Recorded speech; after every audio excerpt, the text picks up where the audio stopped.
émission bi yee waa Sénégal. jàngeen jëf mbokk yi ci ànd beeg ñun RFM matin 7h40 sunu gan Serigne Seydina Mandione Laye ñu ngi lay nuyu.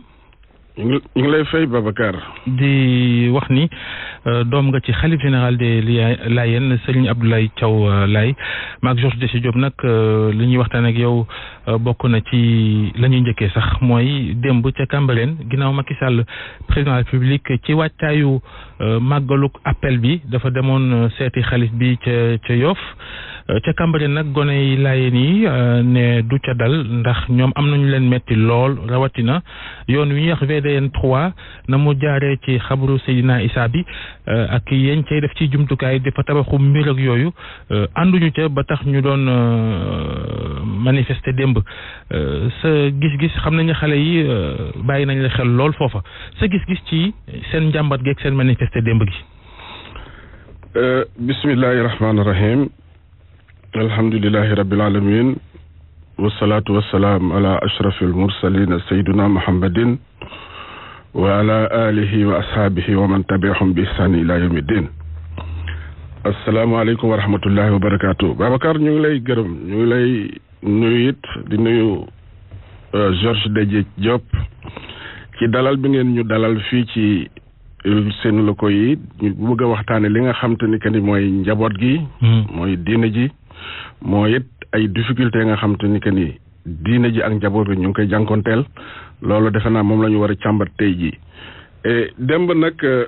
gis ngeen la xewoon Cambérène mais defe naa ni wax naa ci waxaat ci ndax semaine yi yëpp maa ngi attirer attention ni que ni am na tension buy yëngatu Cambérène te suñu ci jógul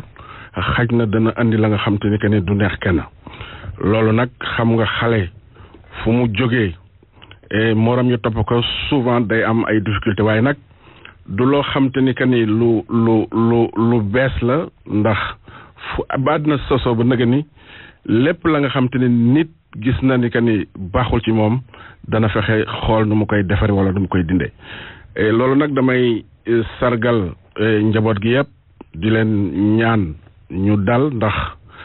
loo gis ci àddina dañ koy waxee te it am naa ci yaakaar ndax démb bi kilifa gi ñëwee ci Yoff na mu waxee xam naa ni que ni moom bëgg na nit ñi toog waxtaan xool lépp la nga xam te ni que ni mooy lënt waxuma rek ci Yoff wala ci diine ji wala ci Layène mais ci Sénégal lépp kon loolu. nu ngi koy rafetlu li xale yi jàmbat bokk na ci kon pont bi nga xam ni moo bokk ci yoon wi ñuy wax VDN 3 te traversé Cambérène traversé wala bokk xaw a leru xabru Seydina Issa bi ñoom nee ñu contre ñu pont bi waaye miir ba ñu fa bëgg a def daal ci seen wàllu diine ak sax ci wàllu sécurité ànduñ ci. dëgg la Babacar loolu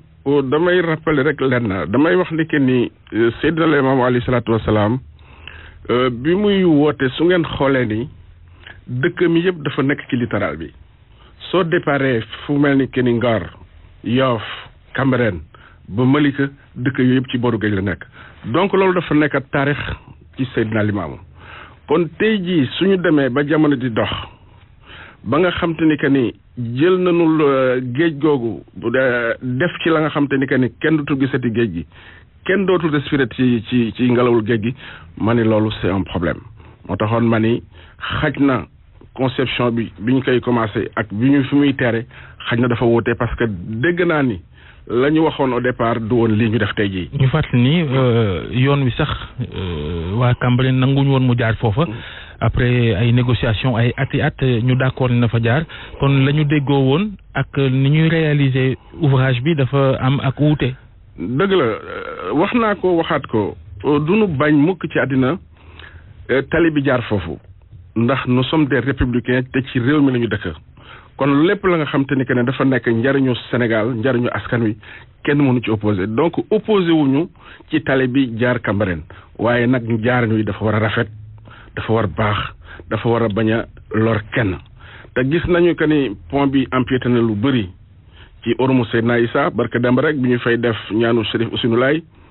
la fa nekkoon ci mbooloo xajuñu fa vous imaginez aisément su appel ñëwee fan la nit ñi di toog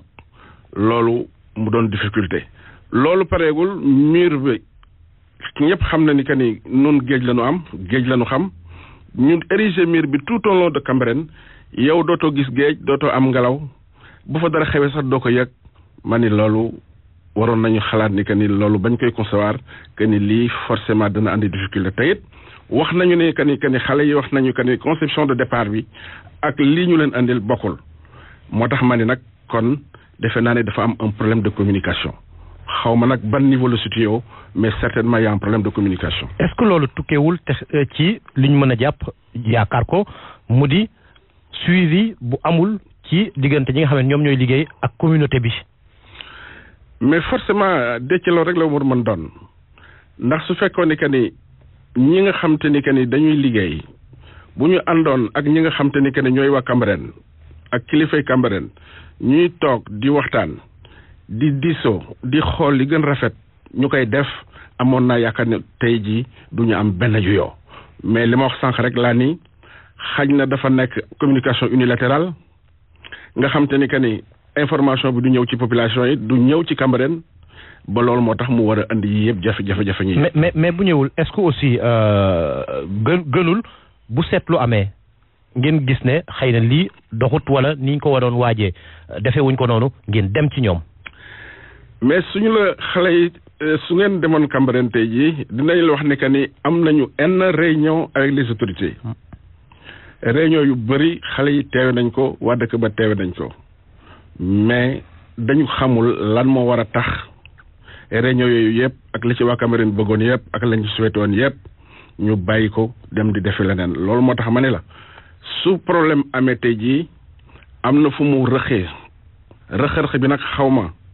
ci état bi la xaw ma ci population Cambérène xaw ma interlocuteur bi nga xam te ni que ni moom la état am au niveau de Cambérène. loolu kooku sa mag la di Seydina Issa Laye moom mooy moom mooy daanaka moom la ñuy gën a fës muy wax ak gouvernement bi aw doxalinam ñëpp ànd nañ ci am déet wala da nga am loo xam ni am nga ci sikki sàkka. waa Seydina sama mag la waaye bu leen fàtte ni que ni man dama bokk ci ñi nga xam te ni que ni ci ñi mag laa ci njabootu Serigne Ablaye. su ma Seydina magee it ñee ca des xaj na magunuma kon mag laa. te su mel ni amee tey jii su fekkoon ni que ne amoon na concertation nit ñi waxtaan. xool nu mu gën a rafetee nu mu gën baaxee kon yaakaar naa ni que ne du ñu egsi fii mais li ma xam man ci li ma xam mooy musuma yëg fu ñu ni dañu fay def nangam ndax dañu bëgg a def li wala dañuy bëgg a def li wax naa ko waxan naa ko. da nga jàpp ni foofu ci moom daa am lu sooxee ci doxalin. waaw loolu la ñuy jàpp ndax xam nga bu fekkee ni yow état yow lay waxal. te yow li état de wax yow du wàcc ci base bi ça pose problème je prends le problème de la résidence dont on en a parlé tout le temps. J'ai dit à l'époque que ni du woon priorité pour Layène parce que nous avons un problème te defoon naa ni que ni loolu mu gën a jàkk mais xawma man fekkewuma fu ñu leen ne que ni loolu moom la ñu bëgg wala defal leen ñu loolu xam nga une résidence pour 900 millions par rapport ak tous les problèmes d'infrastructure bi ñu am Yoff Cambérène ba Malika d'assainissement bi ñu am Yoff ba Malika franchement une résidence à Cambérène n'était pas une priorité pour les résidence xalif bi projet résidence xalif. voilà xalif bi dama wax ni que ni këru xalif la du këru Babacar du këru Georges Déthié këru xalif bi la te damay wax ni que ni faw nu gëm yàlla ndax xalifa bi léegi mag la mu nga toog fa mu toog am naa yaakaar ni que ni soxlawu ci nekk te gëm naa ni que ni gëw ma ne dina fa dem kon kan lañ koy tabaxal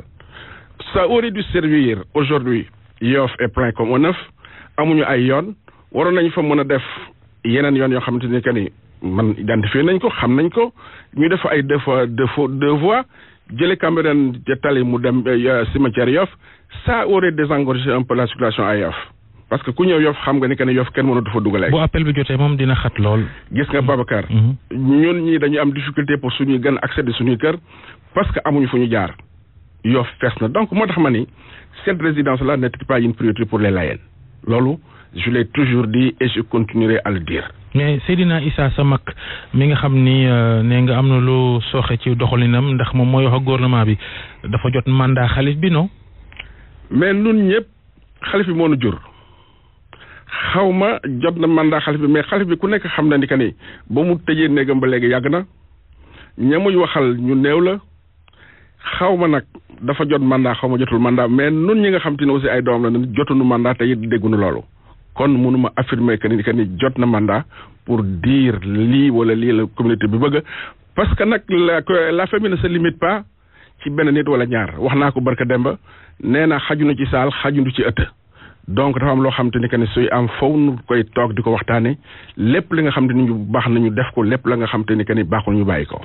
est-ce que du jamono ji xëy na bu ñuy waajal appel bi gënul woon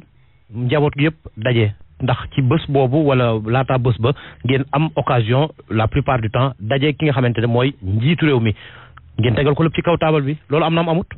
wax naa ko Demb dama ni ci sama émission bi ma def barka Demb dama ni li ñuy xaar ci njiitu réew mi dañu daan mus gis ni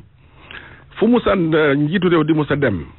dañu daan defaraat dañu daan jëkkalaat dañu daan defar ba mu rafet mais gis nañu que ni chaque fois que le chef de l'État vient à Yoff du am benn retombée ci population yi moo taxoon ma ni ko dañu bëggoon ren soo ñëwee soo gisee xalifa bi ba pare nga xam ne xalifa bi mag la te dootu mënatul la wax ni que ni yow laa faralu bala wala wateel leen ko wala bu leen ko wateel kon soo demee ak moom saafonte ak moom soo génnee nga dalal njaboot gi wax la li nga xam te ni que ne mooy réalité njaboot gi ak communauté bi waaye gis nañu que ni depuis des années su ñëwee dañu dugg ci salle bi rek wax ku mel ni Seydina wax keneen wax mu wax ku nekk dem te laay ni nag loolu mu neexu leen. lu muy tekki maanaam Macky Sall defalul Yoff loolu lañ ko mën a déggeem. du ma ni deful Yoff parce que dëkk boo gis am na fa lenn loo xamante ni que ni nguur moo ko fa def mais damay wax ni que ni loolu ñuy tuddee modernisation de cité religieuse damay wax ni que ni Yoff Cambérène ba Malika gisaguñ ci dara xaj na li ñuy wax démb mooy cette maison du xalif la mais lu dul loolu defe naa ni que ni gisu leen ko lu bees ci Yoff Cambérène ba Malika. démb ci wàllu yoon bi ndax njiitu réew mi ci boppam àdduna ca ndax bi ñuy ñëw am na ñu ne sax dañ koo bloqué. waaw ak lan la leen wax ci mbir man. non kenn bloqué wu ko parce que monsieur le président Yoff la ñëwoon xalifa bi la seet si woon te li doon xew mu nga doon xewi Cambérène. donc ñaari localités yi yu bokkul. donc ñëw na ci jàmm ba dellu ci jàmm mais li ma ci gën jàpp ci lu ma gën neex mooy bi mu ñëwee wax na waxu kilifa wax na waxu njiitu réew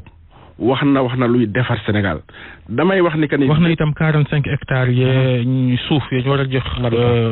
ca Malika ñu war ko jox xalif bi fat ni yow mos nga nekk maire Malika sax ci jamono Abdou Diouf yow naa yàggas lëf loolu indi woon na coow xëy na lii mu wax ne dañ ko jox xalif bi dina régler problème bi suuf sooso di 45 hectares yooyu. waaw dama lay dolli tuuti rek man nekkoon naa maire de 96 à 2000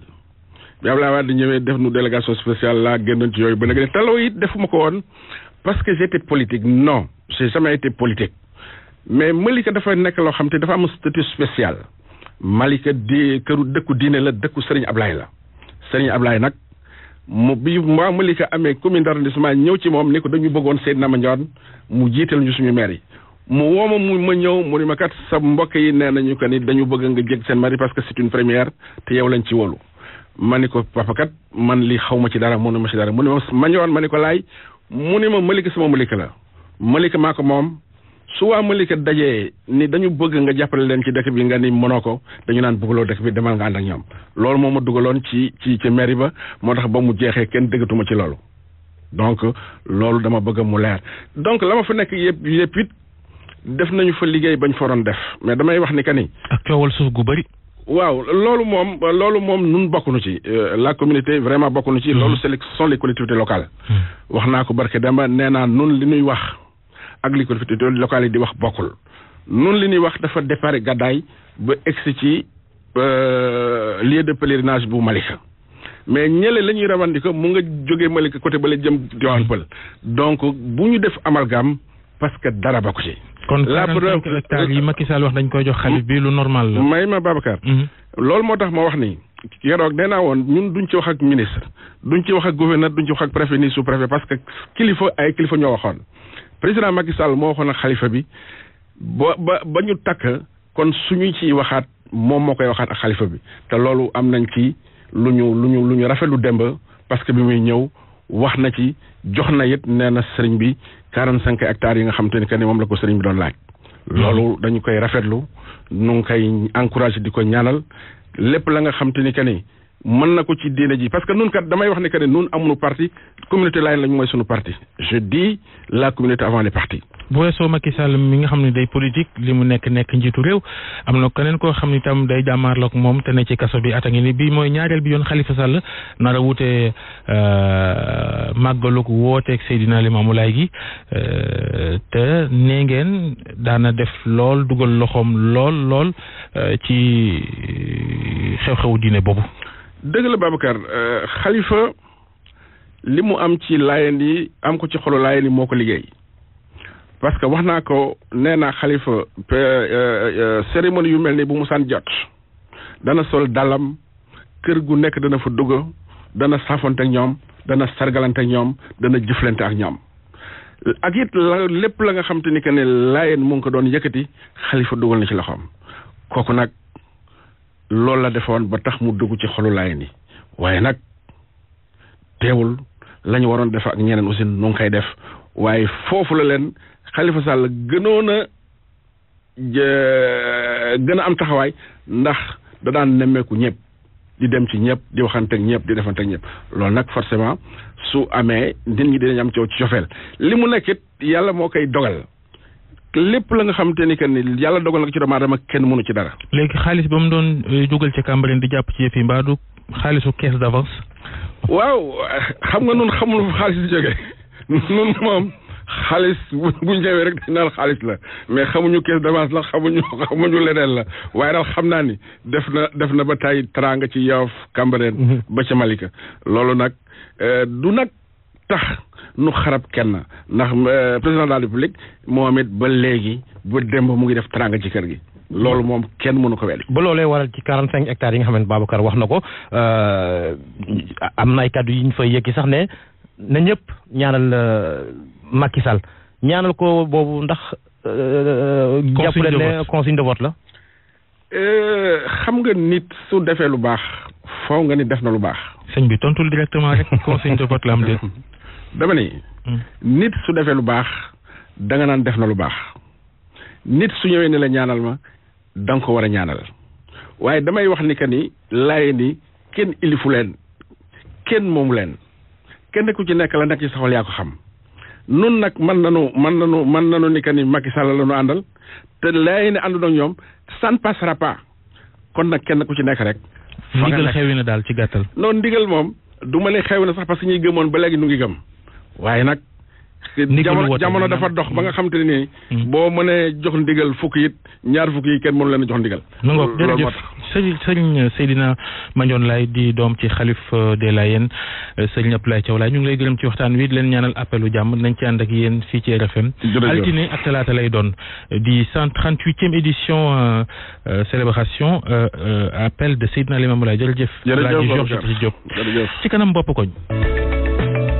Vous avez besoin de caution